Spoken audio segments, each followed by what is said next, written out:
you all hear me? Yes. All right, thank you. It's nice to be back after lunch. Good to have a crowd after lunch.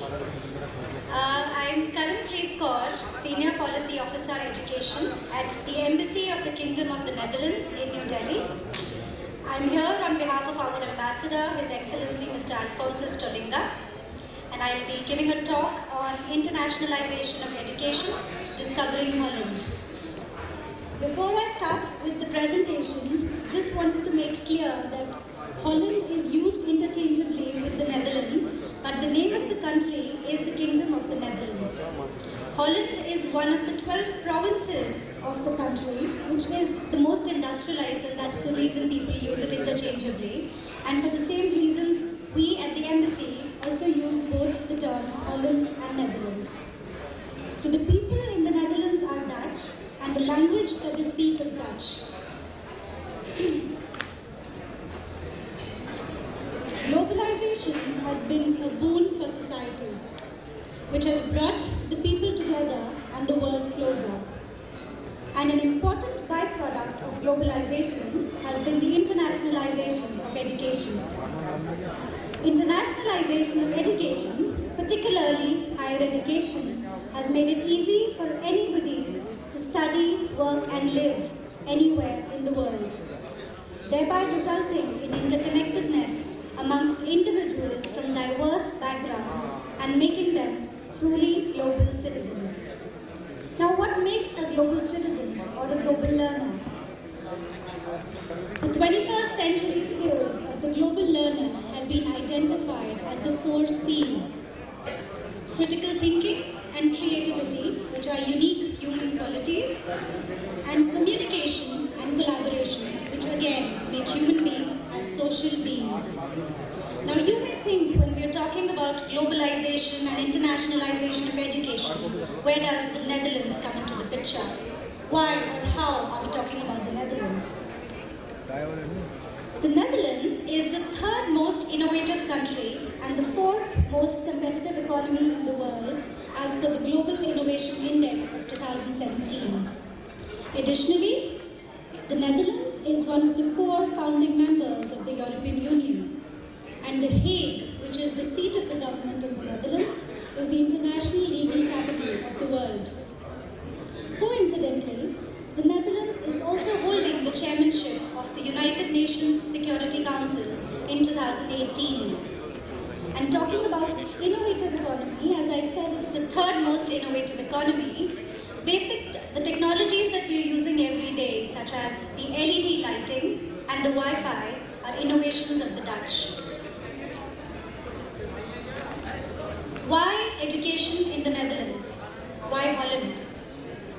The Netherlands offers more than 2,200 courses in English across all disciplines, from bachelor's, master's, PhD, postdoctoral and short courses. There are courses available and delivered in the English language, and international students, in this particular context, Indian students, need not learn the language Dutch to be able to study, work or live in the Netherlands. Of course, knowledge of the language Dutch would be an added asset, but it's not a prerequisite. Value for money. The price to quality ratio for the kind of education facilities provided by the Netherlands is quite good and comparable. In fact, the price to quality ratio is even better than the English-speaking countries. The Netherlands has an international community, being the gateway to Europe. It's the center of the world, and it has people from around 200 different nationalities who are studying, working or living in the Netherlands.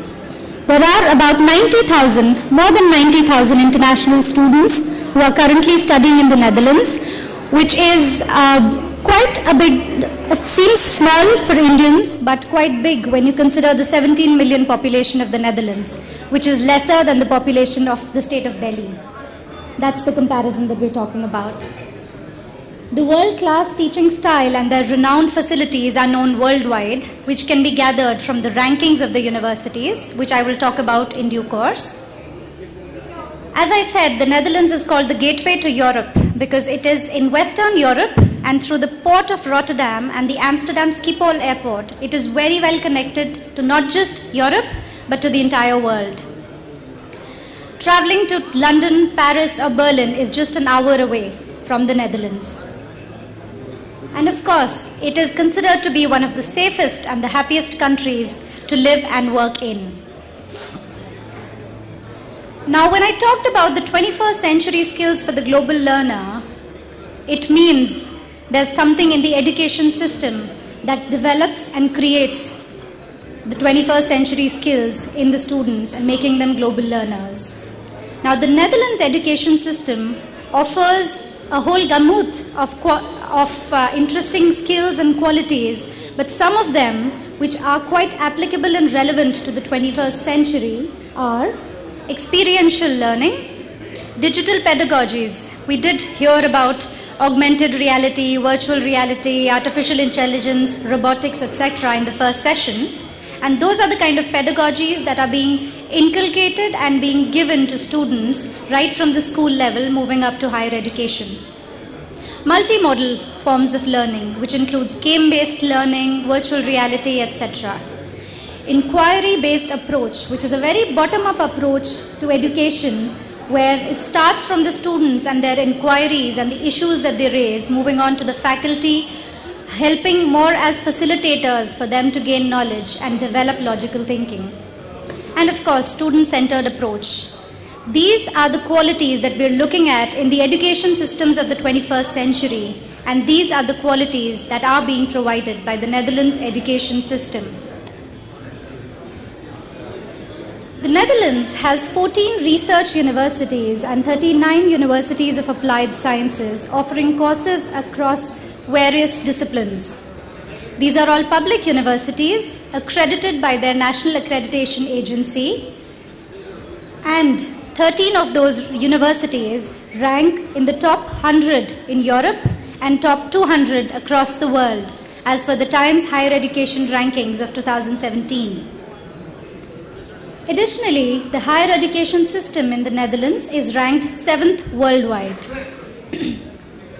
Just like Prime Minister Modi talks about looking and acting east in respect of India, the Netherlands is also looking and acting eastwards and focusing on India in the Asia-Pacific region, as a result of which the Dutch ministry has been offering multiple funding and scholarship programs for both Indian students as well as working professionals. Some of the scholarships that are being offered by the Dutch Ministry of Foreign Affairs have been listed here. The first one is the Orange Knowledge Program, which is applicable not just to students who want to pursue bachelor's, master's or PhD in the Netherlands. It is also applicable to working professionals who are looking to enhance their capabilities by undergoing short courses and diplomas. In addition, the Orange Knowledge Program also offers capacity building programs, which is more for institutional collaborations and partnerships between higher education institutes of India and the Netherlands. In addition, there are other scholarships like the Orange Tulip Scholarship and the Holland Scholarship, which offer a waiver in the tuition fee for Indian students. And apart from the scholarships offered by the ministry, there are also individual scholarships offered by universities by themselves. Now, after having talked about the universities and the funding schemes, an interesting aspect of the higher education system in the Netherlands, which is applicable to international students, is the fact that they offer 1 year of orientation period after the students finish their course. Now, this is an interesting time period because it provides a launch pad for the students to start looking for a job, to start their career, or continue, maybe if they're into research, then continue doing their research, or even become an entrepreneur. That's what we've been talking about in the morning. Now, this 1 year period is provided to all international students, whether they are a part of the bachelor's, master's, or PhD course, where they can start looking for a job in the Netherlands. They can be a part of the academic research, or they start their own company or organization and start off as an entrepreneur, to give them enough period to be able to start off their careers and start working, not just in the Netherlands, but across the world as well as within Europe. An interesting aspect of the Netherlands is that there are so many companies that we know of, but we are not aware that they're Dutch.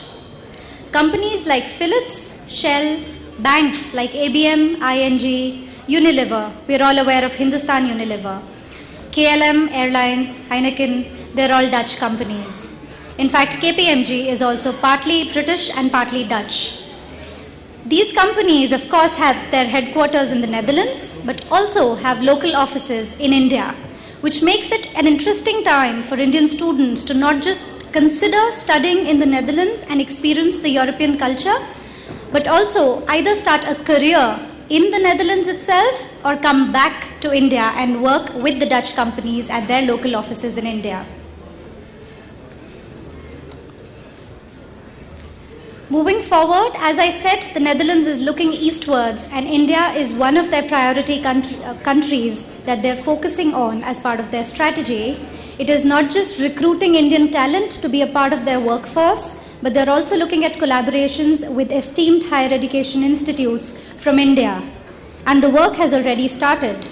There have been some MOUs that have been signed, some collaborations that are existing, and some work in terms of joint research and joint projects that are started already.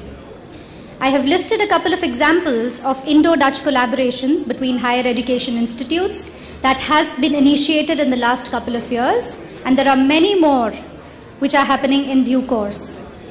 University of Twente has collaborations with the Indian Institute of Technology, Kharagpur, and IIT Madras for joint research. And they also have a collaboration with the Indian Institute of Remote Sensing. The Technical University Delft, which is one of their primary engineering universities, and it is in the top 100 in Europe, has partnerships with IIT Delhi and TERI for water management.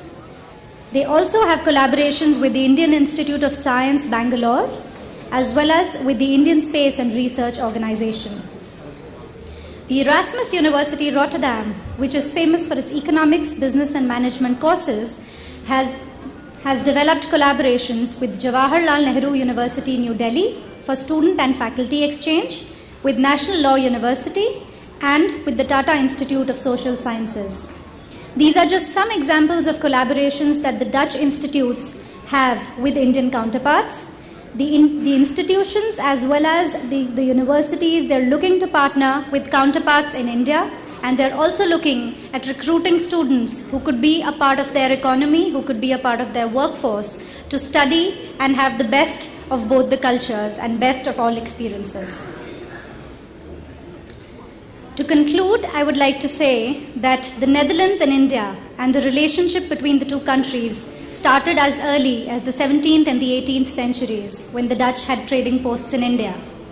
The relations were reinvigorated when Prime Minister Modi visited the Netherlands in July this year.